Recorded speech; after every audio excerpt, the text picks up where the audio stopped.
Amount ವಾಪಸ್ ಕೊಡಿ ಮತ್ತು ಯಾವುದೇ ರೀತಿಯಾದ ಕೋರ್ಸಿವ್ ಆಕ್ಷನ್ ತಗೋಬೇಡಿ ಅಂತ ಇದೆ ಸರ್.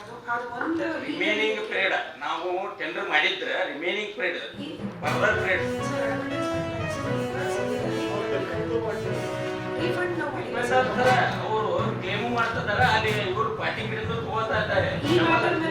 ನಮ್ಮ ಮೇಲೆ ಕ್ಲೇಮ್ ಮಾಡಿದ್ದಾರೆ ಸರ್, ಹಾಕಿರಲ್ಲ ಕ್ಲೇಮ್ ಪಿಟಿಷನ್. ಅಲ್ಲ ಇದರಲ್ಲಿ ಒಬ್ರು ಕ್ಲೇಮು ಕೇಳ್ಯಾರ ಹೌದಲ್ರಿ, 3 ಜನ ಕೇಳಿದಾರೆ. ನಮ್ಮ ಮೇಲೆ ಕ್ಲೇಮು ಕೇಳ್ಯಾರ ಸಾಹೇಬ್ರ. ಅವ್ರು ನಮ್ಮ ಹೆಸರು ಮೇಲೆ ಅವರಲ್ಲಿ ಅಡ್ವರ್ಟೈಸ್ ಟ್ಯಾಕ್ಸ್ ಕಲೆಕ್ಟ್ ಮಾಡ್ತಾರೆ.